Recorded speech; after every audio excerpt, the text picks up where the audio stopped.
आप सब लोगों ने अलग अलग कंसेप्ट्स के बारे में सुना होगा, जैसे कि अथॉरिटेरियनिज्म, जैसे कि इलेक्टोरल अथॉरिटेरियनिज्म, जैसे कि टोटलिटेरियनिज्म, जैसे कि डेमोक्रेटिक रेजिम्स। तो हम समझेंगे कि ये अलग अलग जो कंसेप्ट्स हैं इनका मतलब क्या होता है अथॉरिटेरियनिज्म, क्या होता है इलेक्टोरल अथॉरिटेरियनिज्म और क्या होता है डेमोक्रेटिक रेजिम। ये सब हम इस वीडियो के अंदर समझने वाले हैं और इसलिए हमारे टॉपिक का नाम है features of authoritarianism, electoral authoritarianism और डेमोक्रेटिक रेजिम्स। तो आइए सबसे पहले शुरुआत करते हैं अथॉरिटेरियनिज्म से या फिर अथॉरिटेरियन से। जब मैं अथॉरिटेरियनिज्म की बात करता हूं या फिर अथॉरिटेरियन रेजीम की बात करता हूं तो इसके अंदर मुझे सबसे पहले यह देखने को मिलता है, अथॉरिटेरियन का मतलब होता है एक्सेसिव अथॉरिटी होना। जैसे कि मैंने यहां पे डेफिनेशन लिखी है, in such a type of regime the control of the state government over the people is extreme and excessive. इसके अंदर क्या होता है, अथॉरिटेरियन के अंदर क्या होता है, जो हमारी स्टेट होती है या फिर जो हमारी गवर्नमेंट होती है, जो उसका कंट्रोल होता है लोगों के ऊपर, अपने देश के ऊपर, वो एक्सेसिव होता है या फिर एक्सट्रीम होता है। क्या होता है, जो हमारे रूलर्स होते हैं या फिर जो हमारी गवर्नमेंट होती है उनका फुल कंट्रोल होता है अपने देश के ऊपर, लोगों के ऊपर एक्सेसिवली या फिर एक्सट्रीम लेवल पे उनका कंट्रोल होता है। मतलब कि वो पूरे तरीके से पूरे देश को कंट्रोल करके रखते हैं, लोगों को कंट्रोल करके रखते हैं। एक तानाशाही वाला रवैया होता है, मतलब फुल अथॉरिटी होती है। इसके हम जब फीचर्स को डिस्कस करेंगे तो आपको और समझ आता जाएगा। जब मैं इसके फीचर्स की बात करता हूं, सबसे पहले इसके अंदर आता है रूल ऑफ सिंगल पर्सन और ग्रुप ऑफ पीपल। इसके अंदर या तो एक सिंगल पर्सन पूरे देश को रूल करता है या फिर कुछ ग्रुप ऑफ पीपल, थोड़े से लोग जो है पूरे देश को रूल करते हैं। अब यहां पे क्या होता है, जो सिंगल पर्सन होता है या फिर जो ग्रुप ऑफ पीपल होते हैं इनके पास एक्सेसिव कंट्रोल होता है, एक्सट्रीम लेवल पे कंट्रोल होता है। मतलब ये जो चाहें वो कर सकते हैं, देश के लोगों के राइट्स को जो है रिस्ट्रिक्ट कर सकते हैं, देश के लोगों को जो है उनका शोषण कर सकते हैं, साथ ही साथ किसी को फांसी पे चढ़ा सकते हैं। इतना एक्सेसिव कंट्रोल इनके पास होता है, तो आप कह सकते हैं कि एक तानाशाही वाला रवैया इनके पास होता है। सेकंड, अगर इसके फीचर की मैं बात करूं तो इसके अंदर आता है the ruler is anti change. Ruler is anti change का यहाँ पे क्या मतलब है कि ये जो अथॉरिटेरियनिज्म वाला माहौल होता है ना, ये जो एक्सेसिव कंट्रोल वाला माहौल होता है, ये इसको बदलना नहीं चाहते हैं। मतलब कि जो रूलर्स होते हैं, जो लोग रूल कर रहे होते हैं, वो चाहते हैं कि उनके पास इतनी ही पावर हो, जिस तरीके की उनके पास इतनी पावर होती है कि वो देश के अंदर कुछ भी कर सकते हैं, वो चाहते हैं कि उनके पास ऐसी ही पावर बनी रहे। मतलब कि कोई लोकतंत्र ना हो, लोगों के पास पावर ना आ जाए। अगर लोगों के पास पावर आ जाएगी, अगर चेंज आ जाएगी, अगर उनसे पावर छीन ली जाएगी तो वो खज्जल हो जाएंगे, उनके पास जो पावर है, जो उनका कंट्रोल है वो खत्म हो जाएगा। तो वो चेंज नहीं चाहते हैं समाज के अंदर, वो चाहते हैं कि ऐसे ही दबदबा बना रहे। उसके बाद इसके अंदर आता है despotic rule plus absolute sovereignty. सबसे पहले इसके अंदर आता है डिस्पोटिक रूल। अब डिस्पोटिक रूल का मतलब होता है तानाशाही वाला रूल, मतलब कि एक डिक्टेटर वाला रूल। इस तरह का रूल कि लोगों को वहां पे एक्सेसिवली कंट्रोल किया जाता है, जैसे एक राजा रूल करता है या फिर तानाशाह रूल करता है, वैसे रूल होता है। और साथ ही साथ एब्सोल्यूट सोवरेनिटी होती है, मतलब कि सुप्रीम कंट्रोल होता है, सुप्रीम अथॉरिटी होती है, रूलर से ऊपर कोई नहीं होगा। मतलब कि जो लोग रूल कर रहे हैं वो ही सर्वोपरि है, उन्हीं के पास सबसे ज्यादा पावर है, अथॉरिटी है। उसके बाद इसके अंदर आता है एब्सेंस ऑफ पीपल्स रूल। लोगों का राज नहीं होता यहाँ पे। वो बात रही लोकतंत्र की कि लोकतंत्र के अंदर लोगों का राज होता है, लोग जो चाहें वो होता है। लोग चाहें तो किसी चाय बेचने वाले को प्रधानमंत्री बना सकते हैं, वो सिर्फ डेमोक्रेसी के अंदर होता है। यहाँ पे वो नहीं होता, यहाँ पे लोगों के पास कोई अधिकार नहीं है रूल करने का, उनके पास कोई पावर नहीं होती। उसके बाद इसके अंदर आता है people enjoy nominal amount of freedom and rights. लोगों के पास नॉमिनल अमाउंट ऑफ फ्रीडम या फिर राइट्स होते हैं, मतलब कि उनके पास जो हक होते हैं, जो फ्रीडम होती है, बड़ी कम होती है, बड़ी रिस्ट्रिक्टेड होती है। लोगों के पास उस लेवल के अधिकार नहीं होते जिस लेवल के अधिकार उनके पास डेमोक्रेसी के अंदर होते हैं। सो यहाँ पे लोगों के पास अधिकार जो फ्रीडम है, आज़ादी है, वो भी इतनी ज़्यादा नहीं होती है। उसके बाद इसके अंदर आता है सिमिलर टू मोनार्कियल रूल। मैंने आपको कहा कि ये जो है मोनार्कियल रूल से सिमिलर होता है। मोनार्कियल रूल का आपको पता होगा, राजा का शासन, तो राजा के शासन की तरह ही होता है यहाँ पे भी। उसके बाद इसके अंदर आता है no rights to people to challenge authority of ruler. लोगों के पास कोई अधिकार नहीं है कि वो रूलर के अथॉरिटी को चैलेंज कर सकें, जो रूलर के खिलाफ बोल सकें। राजा के मतलब कि जो लोग रूल कर रहे हैं, जो लोग गवर्नमेंट हैं, उनके खिलाफ कोई बोल नहीं सकता है, उनकी अथॉरिटी को कोई चैलेंज नहीं कर सकता है, वरना क्या पता अगर किसी ने चैलेंज कर दिया तो किसकी लाश कहां पे मिले, राइट। तो इस तरह का हिसाब होता है यहाँ पे। उसके बाद इसके अंदर आता है complete concentration of power. Concentration of power का मतलब यह है कि सारी की सारी पावर उन लोगों के हाथ में होती है, 2-4 लोगों के हाथ में या फिर एक व्यक्ति के हाथ में, जो व्यक्ति रूल कर रहा है, दैट इज ऑथोरिटेरियनिज्म। उसके बाद इसके अंदर आता है रिजेक्ट डेमोक्रेटिक क्रेडेंशियल्स। जो लोकतंत्र के हसीन सपने होते हैं, जो डेमोक्रेसी के रूल्स हैं, जो लोकतांत्रिक वैल्यूज होती है, तुम्हें राइट्स मिलेंगे, तुम्हारा ये होगा वो होगा, तुम्हारे पास अधिकार है, वो सारे सपने यहाँ पे रिजेक्ट कर दिए जाते हैं। डेमोक्रेसी के क्रेडेंशियल्स यहाँ पे काम नहीं करते, लोकतांत्रिक वैल्यूज यहाँ पे काम नहीं करती। उसके बाद इसके अंदर आता है सेंसरशिप ऑफ इंस्टीट्यूशंस। सबसे पहले तो यहाँ पे सारे के सारे इंस्टीट्यूशंस के ऊपर सेंसरशिप होती है।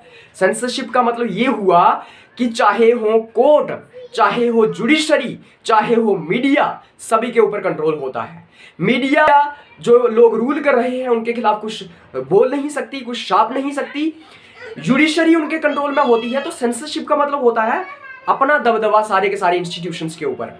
डेमोक्रेसी के अंदर क्या होता है, गवर्नमेंट गलत करती है तो कोर्ट उसका पर्दाफाश कर देते हैं। डेमोक्रेसी के अंदर क्या होता है, गवर्नमेंट जब गलत करती है तो मीडिया उसका पर्दाफाश कर देती है, लोग उसका पर्दाफाश कर देते हैं। यहाँ पे ना मीडिया बोल सकती है, ना इंस्टीट्यूशंस बोल सकते हैं, ना लोग बोल सकते हैं। हर किसी चीज के ऊपर सेंसरशिप लगाई हुई है। उसके बाद इसके अंदर आता है single party dominance. Single party dominance का यहाँ पे ये मतलब है कि ये लोग हमेशा चाहते हैं कि एक ही पार्टी का दबदबा बना रहे, मतलब कि जो लोग रूल कर रहे हैं उन्हीं की पॉलिटिकल पार्टी का यहाँ पे दबदबा बना रहे, बाकी सारी पार्टीज यहाँ पे ना हो।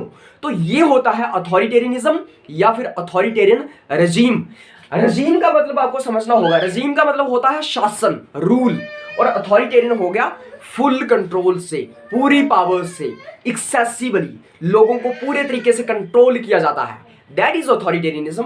और आपको पूरा समझ आ गया होगा कि ऑथोरिटेरियनिज्म का मतलब क्या होता है। ऑथोरिटेरियनिज्म तानाशाही की तरह होती है, जहां पे रूलर्स पूरा का पूरा कंट्रोल रखते हैं लोगों के ऊपर, इंस्टीट्यूशंस के ऊपर, जो चाहते हैं वो कर सकते हैं, बहुत सारी पावर होती है, एब्सोल्यूट सोवरेनिटी होती है। ये सब आता है ऑथोरिटेरियनिज्म के अंदर या फिर ऑथोरिटेरियन रिजीम के अंदर। सेकेंडली अब हम इसके अंदर बात करेंगे इलेक्टोरल ऑथोरिटेरियनिज्म की। इलेक्टोरल अथॉरिटेरियनिज्म, जैसे कि आपको नाम से ही पता चल रहा है, यहाँ पे इलेक्टोरल शब्द का इस्तेमाल हुआ है और इलेक्टोरल वर्ड का मीनिंग होता है इलेक्शन से रिलेटेड, राइट। तो क्या होता है, इलेक्टोरल अथॉरिटेरियनिज्म के अंदर अथॉरिटेरियनिज्म होता है, लेकिन इलेक्टोरल प्रोसेसेस के अंदर आपको समझ आ जाएगा यहाँ पे कि मैं क्या कह रहा हूं। यहाँ पे कहने को लोकतंत्र होता है, दिखाया जाता है लोकतंत्र, सब कुछ होता है, इलेक्शंस होती है, उसके बाद इलेक्शंस की मशीनरी होती है, अलग अलग लोग वोट करते हैं, लेकिन अंदर ही अंदर ईवीएम हैक हो रहे होते हैं, अंदर ही अंदर धांधलियां चल रही होती हैं। तो इस तरीके से यहाँ पे इलेक्शंस मैनिपुलेट की जाती हैं, वो सब इलेक्टोरल अथॉरिटेरियनिज्म के अंदर आता है। इसके फीचर्स डिस्कस करके आपको और समझ आ जाएगा।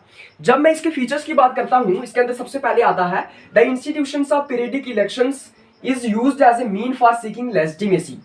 यहाँ पे इलेक्शंस करवाने के इंस्टीट्यूशंस होंगे, राइट, जैसे कि इलेक्शन कमीशन ऑफ इंडिया है, राइट। तो इस तरह का एक इंस्टीट्यूशन होगा जो कि इलेक्शंस करवाता है। लोगों को बताया जाएगा कि इलेक्शंस तो इंडिपेंडेंटली हो रही है, ये देखो हमारे पास इंस्टीट्यूशन है और ये इलेक्शंस करवाएगा, आप भी लड़ सकते हो, आप भी जीत सकते हो। लेकिन ये नाम मात्र का इंस्टीट्यूशन होगा, अंदर ही अंदर ये रूलिंग पार्टी के साथ मिले होंगे, या फिर रूलिंग पार्टी ईवीएम्स को हैक कर देगी, या फिर अंदर ही धांधली कर देगी। मतलब कहने के लिए इलेक्शंस हो रही है, लेकिन वोट सिर्फ एक ही पॉलिटिकल पार्टी को पड़ रहे हैं। आप चाहे कांग्रेस को भी वोट कर दो, वोट जाएगा बीजेपी को ही। तो इस तरीके का इंस्टीट्यूशंस के अंदर गड़बड़ी होता है। एक लेजिटिमेसी सी करने के लिए, लोगों को दिखाने के लिए कि हम लोकतंत्र हैं, लेकिन असली में वो लोकतंत्र नहीं है। इस तरीके का सिस्टम यहाँ पे होता है। सेकंड, जैसे कि यहाँ पे लिखा है, regular elections are failed on the criteria when judged with democratic credentials. यहाँ पे क्या होता है, इलेक्शंस होती है, हर 5 साल के बाद होती है, लोगों को बताया जाता है इलेक्शंस हो रही है, लोकतंत्र है हमारा देश, लेकिन डेमोक्रेटिक क्रेडेंशियल्स के ऊपर यहाँ पे इलेक्शंस फेल हो जाती है। मतलब कि हम अगर लोकतंत्र की नजर से देखें तो यहाँ पे इलेक्शंस का कोई मतलब ही नहीं है। भाई क्या मतलब है उसका, इलेक्शंस तो हो रही है लेकिन एक ही पार्टी को जिताया जा रहा है, इलेक्शंस के अंदर गड़बड़ी हो रही है, लोगों को दिखाया जा रहा है इलेक्शंस हो रही है। किसी पॉलिटिकल पार्टी के क्या बोलते बैंक अकाउंट्स को फ्रीज कर दिया है, किसी को जो है जेल में डाल दिया है, किसी अपोजिशन के लीडर को, अंदर ही अंदर ईवीएम्स के अंदर धांधली चल रही है। तो ये कौन सी इलेक्शंस है, मतलब कि डेमोक्रेटिक क्रेडेंशियल्स के ऊपर थोड़ा ना हो रही है, लोकतंत्र के अंदर जैसे इलेक्शंस होती हैं वैसे थोड़ा ना हो रही है। तो ऐसा सिस्टम होता है यहाँ पे। उसके बाद जैसे कि यहाँ पे लिखा है, freedom and rights are provided to the citizens but many restrictions imposed. लोगों को अधिकार प्रोवाइड किए जाते हैं। यहाँ पे कहा जाता है तुम्हारे पास बोलने का अधिकार है, तुम्हारे पास आज़ादी है, तुम्हारे पास इक्वालिटी है, ये है वो है, राइट टू कॉन्टेस्ट इलेक्शंस है, आपके पास यूनिवर्सल एडल्ट फ्रेंचाइज है, ये कहा जाता है, राइट। लेकिन अगर हम असलियत में बात करें तो इसके ऊपर काफी सारी रिस्ट्रिक्शंस इंपोज की जाती है। मतलब कि कोई अगर सरकार के खिलाफ बोल जाए तो उसके ऊपर पता नहीं क्या क्या हो जाता है, उसकी दूसरे दिन लाश मिलती है। तो लोगों के राइट्स के ऊपर रिस्ट्रिक्शंस लगाई जाती है इनडायरेक्टली, राइट। लोगों को बताया नहीं जाता। भाई हमारे देश की बात कर लो आप, यहाँ पे लोगों के पास अधिकार है कि लोग जो है वो अपने क्या बोलते हैं फ्री एंड फेयर इलेक्शंस हो सके यहाँ पे, राइट। ऐसी इलेक्शंस हो, यहाँ पे ट्रांसपेरेंसी हो। लेकिन हम ही लोग देखते हैं कि मेयर की इलेक्शंस होती हैं कहाँ पे, चंडीगढ़ में, वहाँ पे फ्रॉड हो जाता है। तो हमारे पास अधिकार तो है लेकिन उस अधिकार का क्या, ऐसा अधिकार वहां पे तो सारा का सारा गड़बड़ हो गया ना। हमारे पास बोलने का अधिकार है लेकिन हम देखते हैं कि लोगों को थोड़ी सी बात पे मतलब कि वो क्रिटिसाइज कर देते हैं, किसी को तो 6-6 महीने जेल में रखा जाता है और उनको इसलिए बाहर नहीं आ सकते, वो ना ही वो किसी कोर्ट को अप्रोच कर सकते हैं, उनके पास इतनी ताकत भी नहीं है, ना लॉयर्स हैं। तो लोगों के पास अधिकार होते हैं, बड़े इनडायरेक्ट होते हैं, रिस्ट्रिक्शंस लगाई जाती हैं उसके ऊपर। उसके बाद इसके अंदर आता है, criticism against ruling party not welcomed. मतलब कि आप क्रिटिसिज्म नहीं कर सकते रूलिंग पार्टी के खिलाफ। ये कहा जाता है कि आप सरकार की आलोचना कर सकते हो, ये कहा जाता है, ये हसीन ख्वाब दिखाए जाते हैं, लोगों को कहा जाता है लेजिटिमेसी को गेन करने के लिए, ये कहने के लिए कि हम लोकतांत्रिक देश हैं, तुम हमारे खिलाफ बोल सकते हो। लेकिन हमें देखने को मिलता है कि रूलिंग पार्टी के खिलाफ कोई बोलता है तो किसी को तो जेल में डाल दिया जाता है, किसी के ऊपर ईडी चला दी जाती है, किसी के ऊपर कुछ हो जाता है, किसी के ऊपर कुछ हो जाता है। तो बोलने की बात है कि तुम्हारे पास अधिकार है क्रिटिसाइज करने का हमें, लेकिन वेलकम नहीं किया जाता है, वो शिकंजे कस दिए जाते हैं उन लोगों के ऊपर जो खिलाफ बोलते हैं। उसके बाद इसके अंदर आता है, complete concentration of power in the hands of selected elites. जो सिलेक्टेड एलीट्स होते हैं, जो लोग रूल कर रहे होते हैं, गिने चुने लोग, उनके पास कंसंट्रेशन ऑफ पावर होता है, बहुत सारी ताकत उनके पास होती है। ताकत ही है तभी तो वो सारे के सारे इलेक्शन प्रोसेस को कंट्रोल करके रख रहे हैं। उनके पास ताकत ही है तभी तो आप लोगों को वो बहका रहे हैं। तो ताकत के तहत ही तो सब कुछ वो कंट्रोल करके रख रहे हैं, तो इसलिए उनके पास बड़ी ताकत होती है। और censorship on institutions and media, censorship लगाई जाती है इंस्टीट्यूशंस के ऊपर, मीडिया के ऊपर, डायरेक्टली नहीं इनडायरेक्टली। अब कहने को तो भारत की मीडिया जो है वो फ्री एंड फेयर है, लेकिन सबको पता है कितनी फ्री एंड फेयर है। सीमा हैदर चलाई जाती है भारत की मीडिया के ऊपर। तो मैं भारत की एग्जांपल नहीं ले रहा हूं यहाँ पे, मैं कुछ चीजों के लिए भारत को कंपेयर कर रहा हूं, लेकिन ये मत समझना कि मैं कह रहा हूं कि भारत एक इलेक्टोरल अथॉरिटेरियन कंट्री है। मैं एग्जांपल ले रहा हूं, मीडिया के ऊपर रिस्ट्रिक्शंस लगाई जाती है, सेंसरशिप लगाई जाती है, इंस्टीट्यूशंस के ऊपर लगाई जाती है। कहने को कहा जाता है कि तुम तो आजाद हो, कुछ भी बोल सकते हो, लेकिन असली में हम देखें तो तुम तो धोखेबाज हो वाली बात आ जाती है, तुम आजाद हो वाली बात नहीं आती, क्योंकि यहाँ पे सेंसरशिप लगाई जाती है। तो ये होता है इलेक्टोरल अथॉरिटेरियनिज्म, जिसके अंदर हमने ये समझा कि ये भी अथॉरिटेरियनिज्म है, लेकिन उस अथॉरिटेरियनिज्म से थोड़ा सा कमजोर है। यहाँ पे मेनली इलेक्शन प्रोसेस के अंदर अथॉरिटेरियनिज्म है, राइट। तो ये डिफरेंस है उसका और इसका और इसके फीचर्स। तो आपको अगर कोई पूछे कि अथॉरिटेरियनिज्म क्या होता है तो आप कहेंगे फुल कंट्रोल, फुल कंसंट्रेशन, इतनी पावर, एक्सेसिव पावर लोगों के ऊपर, देश के ऊपर। और पूछे कोई कि इलेक्टोरल अथॉरिटेरियनिज्म क्या होता है तो आप कहेंगे इलेक्शंस में गड़बड़ी कर दी जाती है, वहां पे सुप्रीम कंट्रोल होता है, कहने को इलेक्शंस होती है। उसके बाद थर्ड हम इसके अंदर डिस्कस करेंगे डेमोक्रेटिक रिजीम्स के बारे में। डेमोक्रेटिक रिजीम का मतलब यह है कि लोकतांत्रिक शासन तो आपको पता ही होगा, पहले हमने अथॉरिटेरियनिज्म का डिस्कस किया, उसमें हमने देखा तानाशाही चल रही थी। अब लोकतंत्र से काम चलेगा, अब लोगों का शासन होगा, अब कोई तानाशाही नहीं होगी, लोगों की बात को सुना जाएगा। तो डेमोक्रेटिक रेजीम का मतलब यह है कि डेमोक्रेसी के हिसाब से काम हो रहा है। एक देश के अंदर डेमोक्रेसी के हिसाब से जो है वो रूल किया जा रहा है। एक सरकार जो है वो डेमोक्रेसी के हिसाब से जो है चुनी जाती है और वो रूल करती है। तो यहाँ पे लोगों का शासन है, और इसलिए मैंने यहाँ पे लिखा है democratic regime hold faith in democracy, hold deep faith in democracy, मतलब कि ये लोकतंत्र के अंदर विश्वास रखते हैं और लोकतंत्र से यहाँ पे सब कुछ होता है। जैसे कि अगर मैं इसके फीचर्स की बात करूं, सबसे पहले इसके अंदर आता है principle of universal adult franchise. Universal adult franchise जो है वो डेमोक्रेसी का सबसे मेन फीचर है। और डेमोक्रेटिक रेजीम के अंदर अगर यूनिवर्सल एडल्ट फ्रेंचाइज नहीं है तो कुछ नहीं है। लेकिन आपको यह समझना होगा यूनिवर्सल एडल्ट फ्रेंचाइज क्या होता है। जो भी नागरिक 18 साल से ऊपर है उसको वोट करने का अधिकार है। मतलब कि जो अडल्ट लोग हैं उनके पास वोट करने का अधिकार है। यूनिवर्सल एडल्ट फ्रेंचाइज इसका मतलब ये होता है। ये नहीं है कि वोट सिर्फ पढ़े लिखे लोग कर सकते हैं, सिर्फ अमीर लोग कर सकते हैं। चाहे हो गरीब, चाहे हो अमीर, चाहे हो अंबानी का बेटा, चाहे हो किसी किसान का बेटा, दोनों के वोट का जो है सेम वैल्यू है। हर किसी के पास वोट करने का अधिकार है। उसके बाद सेकंड इसके अंदर आता है free fair and periodic elections. Free fair and periodic elections का यहाँ पे मतलब ये है, एक तो इलेक्शंस बड़ी फ्रीली तरीके से होती हैं, फ्री होती है, कोई भी इलेक्शन लड़ सकता है, कोई भी जीत सकता है। हमने इलेक्टोरल अथॉरिटेरियनिज्म के अंदर क्या देखा, वहां पे इलेक्शंस होती तो है लेकिन फ्री नहीं होती, वहां पे सारी की सारी धांधली चलती है।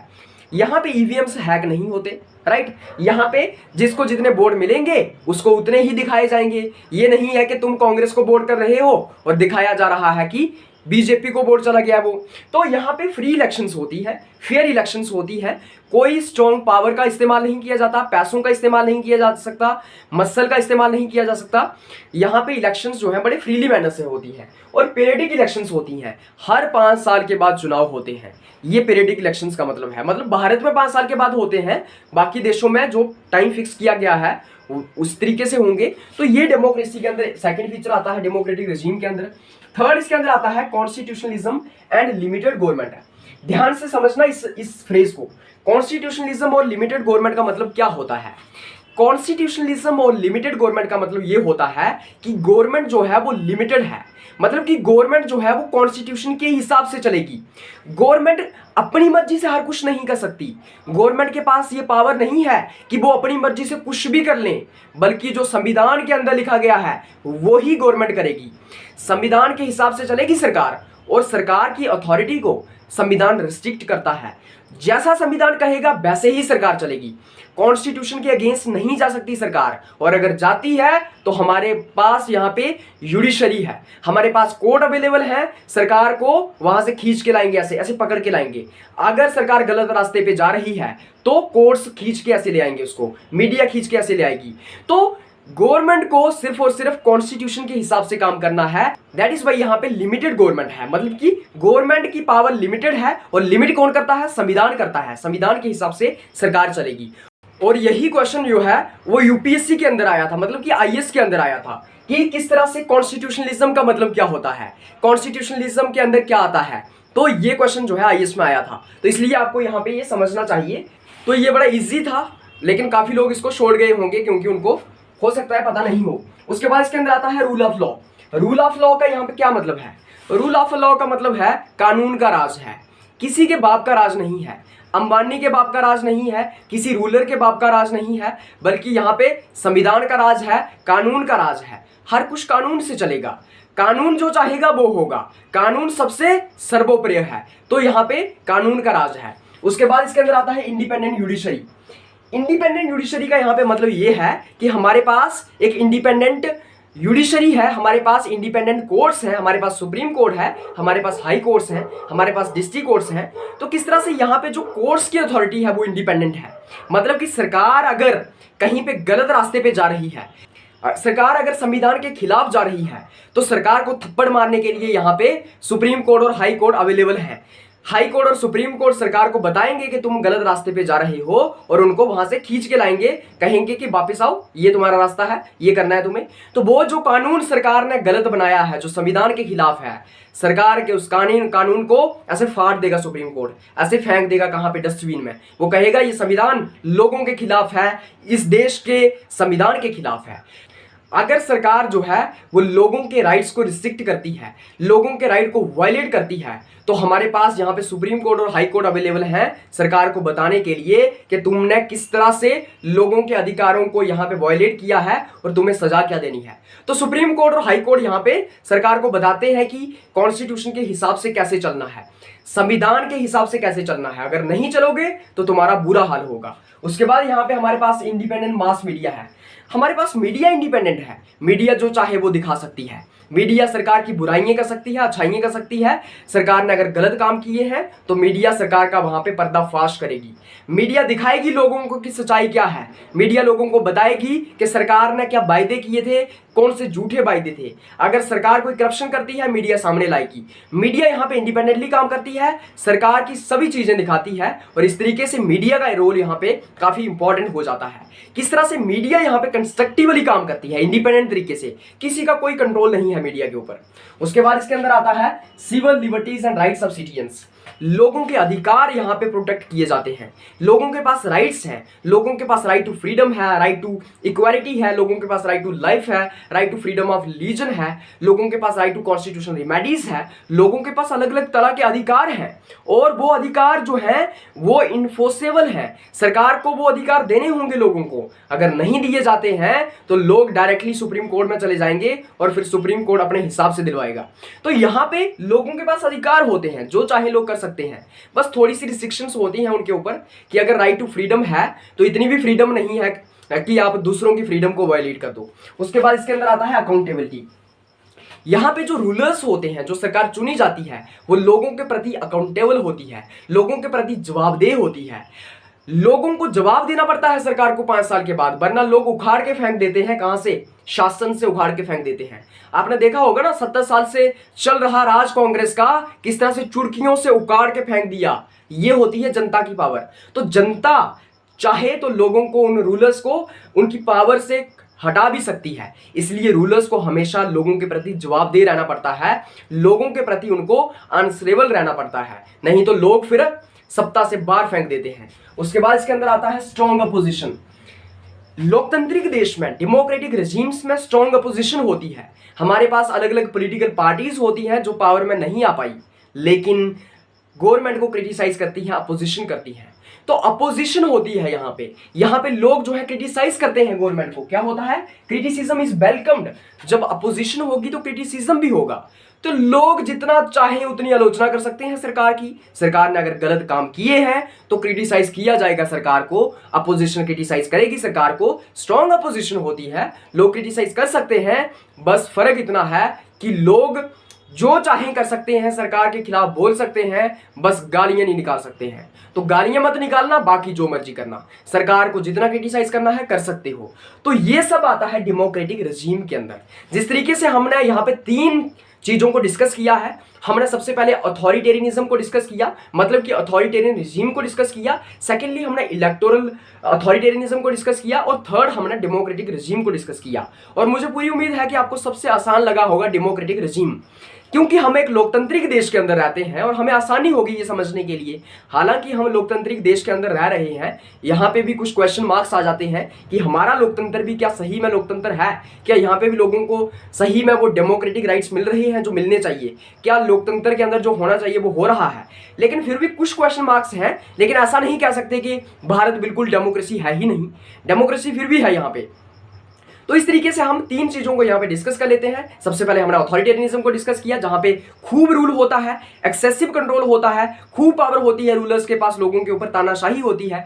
उसके बाद हमने इलेक्टोरल अथॉरिटेरियनिज्म के अंदर देखा कि ज्यादातर जो इलेक्शंस के प्रोसेस होते हैं उसके अंदर जो है तानाशाही चलती है, और डेमोक्रेटिक रेजिम के अंदर देखा कि लोगों का शासन होता है, सबसे लिबरल सिस्टम होता है, लोग जो चाहें कर सकते हैं। ये सब हमने डेमोक्रेसी के अंदर देखा है। तो इस तरीके से हम इन तीनों टॉपिक्स को, तीनों इन टर्म्स को यहाँ पे कवर कर लेते हैं और हमारा ये टॉपिक यहाँ पे खत्म हो जाता है। तो आज के इस लेक्चर में बस इतना ही। मिलेंगे आपके साथ एक और नया टॉपिक लेके, और साथ ही साथ अगर आपको इस लेक्चर का पीडीएफ चाहिए तो आप इस वीडियो की डिस्क्रिप्शन में जा सकते हैं, वहां पे टेलीग्राम चैनल का लिंक दिया होगा, वहां से आप टेलीग्राम चैनल ज्वाइन कर सकते हैं और पीडीएफ हासिल कर सकते हैं।